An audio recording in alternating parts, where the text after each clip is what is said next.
Hello everyone, welcome to ASUPPSC। इस video में हम करंट अफेयर्स डिस्कस करेंगे UPPSC मेंस 2025 और 26 दोनों के लिए। आपका ये इम्पॉर्टेंट होगा। इससे पहले हम एक न्यूज़ कवर कर चुके हैं, तो इस तरीके से हम मेंस में कैसे न्यूज़ को हम यूटिलाइज़ करके हम किसी आंसर को लिख सकते हैं, हम वो सारी चीज़ें इसमें डिस्कस करना वाले हैं। तो पिछली बार हम लोगों ने आशा वर्कर पर डिस्कस किया था। इस बार की जो हमारी न्यूज़ है वो है Uttar Pradesh India's driver of growth. तो इस पे क्वेश्चन बन सकता है कि discuss how Uttar Pradesh is India's driver of growth. तो आप इंट्रोडक्शन जो है, ये काफ़ी अच्छा इंट्रोडक्शन लिखा गया है न्यूज़ में। आप इस इंट्रोडक्शन को यूज़ कर सकते हैं। आई थिंक ये विजिबल होगा कि Uttar Pradesh is charting a demanding course towards becoming a 1 trillion economy guided by strategic reform and targeting investment across key sector under consistent state leadership. The government has introduced the policy intervention aimed at strengthening industrial growth, enhancing ease of doing business, and attracting large-scale investment, laying structure pathway for long-term economic transformation. तो ये आपका intro में आ गया। फिर आप body जो है यहाँ से स्टार्ट कर सकते हो, यूपी सेंस। तो इसमें आप अलग अलग डायमेंशन खोल सकते हो। मतलब यहाँ से आप बॉडी का जो मैटर है वो यहाँ से आप थोड़ा सा ले सकते हो। फिर अलग अलग डायमेंशन हम खोल सकते हैं कि उत्तर प्रदेश क्यों इंडियाज़ ड्राइवर ऑफ ग्रोथ है। पहली चीज़, एग्रीकल्चर प्रोडक्टिविटी।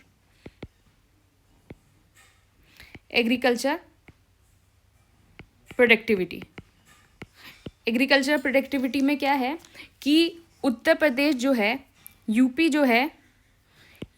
कंट्रीब्यूट कर रहा है 35.3% of India's total wheat production.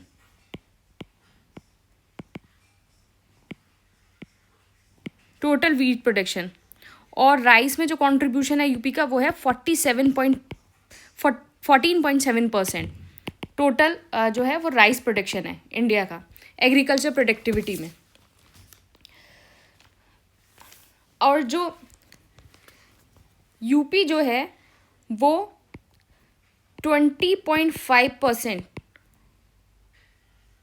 Of India's total food grain production में है।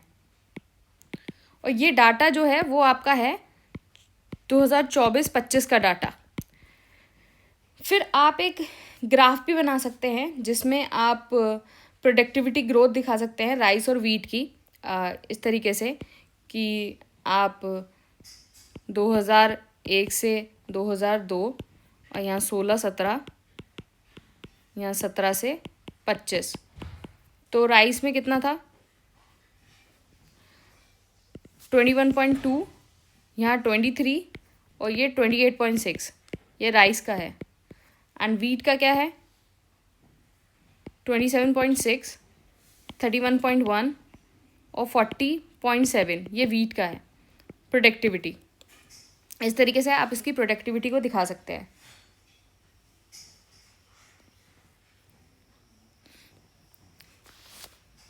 नेक्स्ट पॉइंट है आपका, नेक्स्ट क्या है, ड्राइवर ऑफ ग्रोथ क्यों है? क्योंकि उत्तर प्रदेश जो है वो है tourism hub. Uttar Pradesh tourism hub है। अब इसका जो डाटा है वो आप ये इस तरीके से लिख सकते हैं कि 3x प्लस टूरिस्ट ग्रोथ हुआ है इन लास्ट फ्यू ईयर्स में 3x प्लस टूरिज्म ग्रोथ हुआ है। 2025 में इटसेल्फ 137 करोड़ जो टूरिस्ट हैं उनका अराइवल हुआ है। और ये 2016 में कितना था 21.5 करोड़। दूसरा डाटा आप ये लिख सकते हैं कि जो ministry of tourism Uttar Pradesh, उसके अकॉर्डिंग जो उत्तर प्रदेश है उसने 2025 में डोमेस्टिक टूरिज्म में टॉप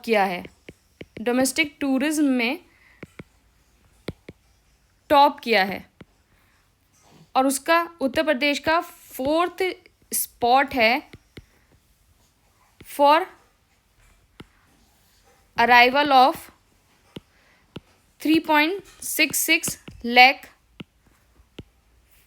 फॉरेन टूरिस्ट। फिर कुछ फेस्टिवल्स हैं जिनका सेलिब्रेशन होता है मतलब उत्तर प्रदेश में, जैसे कुंभ लिख सकते हो, माघ मेला, माघ मेला, अयोध्या दीपोत्सव, ये सारी चीज़ें, इनकी वजह से जो है टूरिस्ट फुटफॉल इंक्रीज़ हो रहा है। ये आपका एज अ टूरिज्म हब। तो ये सारी चीज़ जो है वो आपके ड्राइवर ऑफ ग्रोथ हैं। कुंभ मेला हो गया, ये हो गया। नेक्स्ट आप क्या लिख सकते हो? नेक्स्ट है कि यूपी जो है इज़ अ न्यू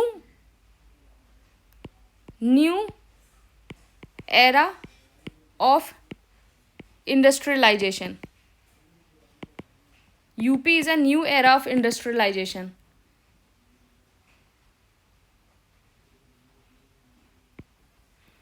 कैसे?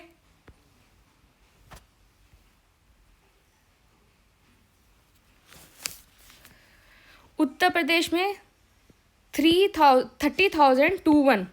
देखो ये आपको एग्जैक्ट फिगर याद करना थोड़ा मुश्किल होता है एग्ज़ाम में कि 30,219 जो हैं वो फैक्ट्रीज़ खुली हैं, थोड़ा मुश्किल होगा। तो आप एग्ज़ाम में इस तरीके से लिख सकते हो कि 30,000 plus number of factories registered हुई हैं 2016 से 2025 तक। 3.63 करोड़ प्लस एम्प्लॉयमेंट जनरेट हुआ है। देखो ये क्वेश्चन आपका एक तो इंडिया के कि कैसे इंडिया का ड्राइवर ऑफ ग्रोथ है, लेकिन अगर आपको इंडिविजुअली एग्रीकल्चर के बारे में पूछा जाए, टूरिज्म के बारे में पूछा जाए, इंडस्ट्रियलाइजेशन, तो इंडिविजुअली भी ये आप एक अपने आप में एक क्वेश्चन बन रहा है। आपके पास इनफ डाटा है 4-5 क्वेश्चन जो है टैकल करने का अलग अलग डायमेंशन में।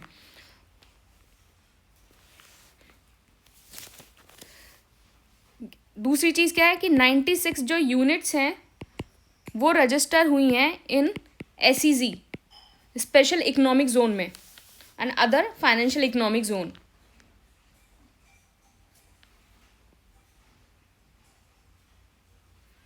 फिर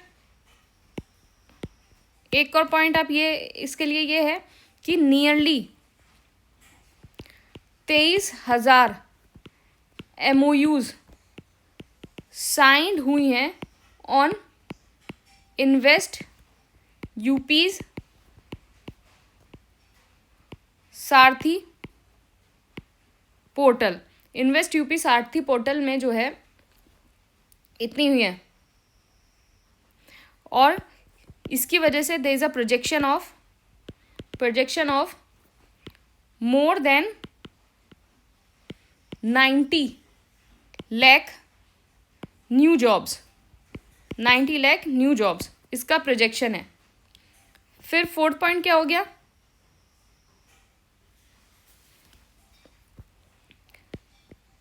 कैसे ग्रोथ ड्राइवर ऑफ ग्रोथ है? ट्रांसफॉर्मिंग एजुकेशन,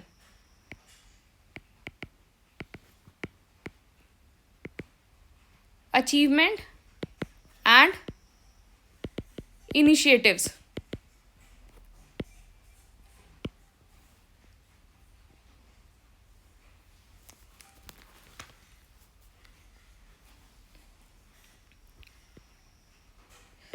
पहला हो गया new student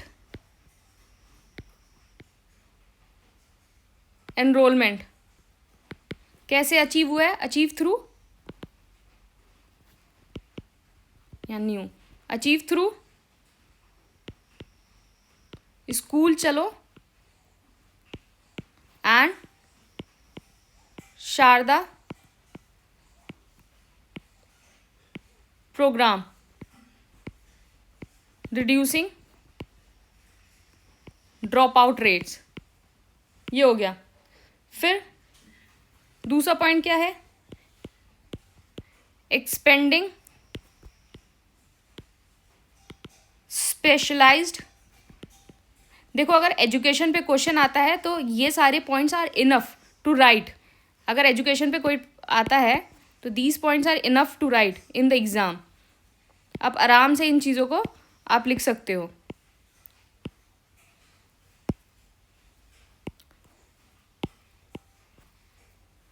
expanding specialised education. Specialised education में क्या है?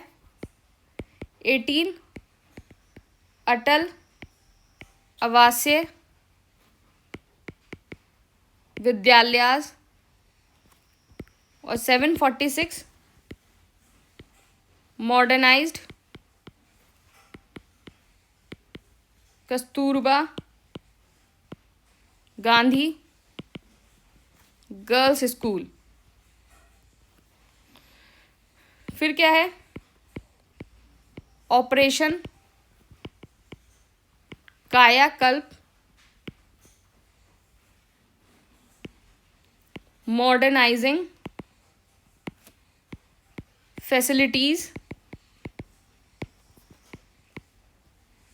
बैलेंसिंग एंड इम्प्रूविंग बेसिक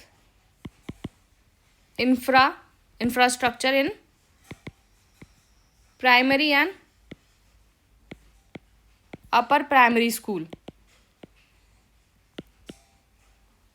देखो, अगर आपको स्पीड स्लो लग रही है तो 1.5x और 2x में इस वीडियो को देख लेना। फिर क्या है? फिर 200x plus growth in right to education admission, 200x plus. अब देखो, हमारे पास डाटा है कि 2017 में 22,040 लोगों ने इसको राइट टू एजुकेशन के थ्रू एडमिशन लिया, लेकिन ये जो है 2025 में 4 लाख हो गए हैं। तो इसको आप अच्छे से ग्राफ से इस तरीके से दिखाइए, इनोवेट करके आंसर को। देखो, यहाँ क्या हुआ कि ये 2017 में 22,040, और इसको अच्छे से ग्राफ करके बताइए कि इस तरीके से एक्सपेंशली ये एक्सपोनेंशियली इंक्रीज हो रहा है। और 2025 में आपका 4,30,000 लोगों ने अवेल किया है बेनिफिट राइट टू एजुकेशन जो एक्ट है उसके अंडर। तो देखो, अगर आप डायरेक्ट अगर ऐसे करके फिगर लिख देते हैं 2017 में, ये आप यहाँ आप लिख रहे हो तो कितना अच्छा लग रहा है ना। तो इसका आप ये भी लिख देंगे किस पे है ये फिगर, कि मतलब राइट टू एजुकेशन के अंदर एडमिशन लिया गया है। फिर नेक्स्ट पॉइंट क्या है? देखो, यही सारी चीज़ें इनोवेशंस हैं जो आपको एग्जाम में करनी होती है। आपके पास डाटा है, लेकिन आपको किस तरीके से उसको प्रेजेंट करोगे, वो सारी चीज़ें आपको जो है वो देखनी पड़ेंगी। फिर upgrading infrastructure and technology, 25,954 plus, और आप इसको एग्जाम में 25,000 प्लस भी लिख सकते हो। जो स्कूल हैं वो इक्विप्ड हैं स्मार्ट क्लासेस से। फिर 2,61,000 प्लस जो टीचर्स हैं प्रोवाइडेड विद टैबलेट्स। अब नेक्स्ट क्या है? नेक्स्ट ग्रोथ का जो फैक्टर है आपका, हमने क्या क्या डिस्कस कर लिया। पहला एग्रीकल्चर प्रोडक्टिविटी, टूरिज्म हब। तो आप जो है जब आंसर को शुरू करें उससे पहले आप ऐसे करके दिखा सकते हैं कि पहला एग्रीकल्चर प्रोडक्टिविटी, दूसरा टूरिज्म हब, तीसरा एजुकेशन, चौथा इंडस्ट्रियलाइजेशन, फिर इंफ्रास्ट्रक्चर। तो इस तरीके से इस डायग्राम में इन सारी चीज़ों को बता देंगे तो एग्जामिनर को पता चल जाएगा कि आप आगे किन चीज़ों के बारे में डिस्कस करने वाले हैं। ये भी एक जो है आपकी प्रेजेंटेशन का एक तरीका है। फिर नेक्स्ट क्या हो गया? हमारी कौन सी ग्रोथ है? ये हम ड्रिवन ऑफ ग्रोथ, फिफ्थ। तो फिफ्थ हमारा क्या है? Infrastructure and growth. Infrastructure and growth.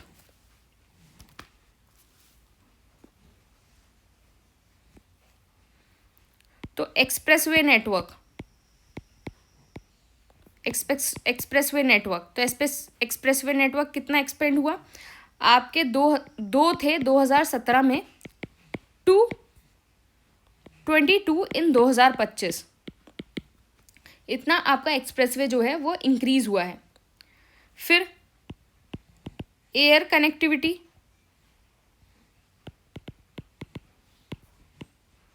चार ऑपरेशनल एयरपोर्ट, 4 ऑपरेशनल एयरपोर्ट थे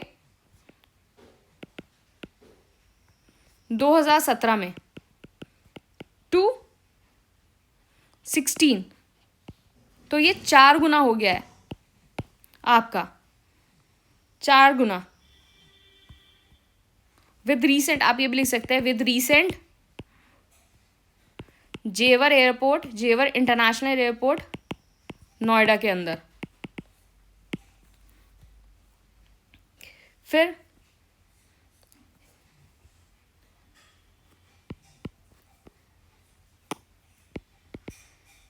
इकोनॉमिक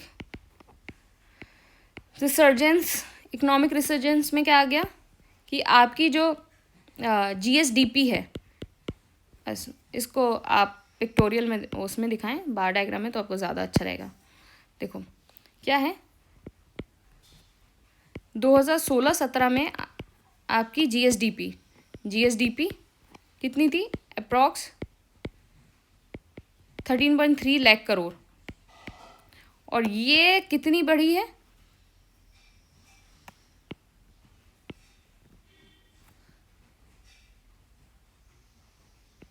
GSDP एट प्रेजेंट कितनी है,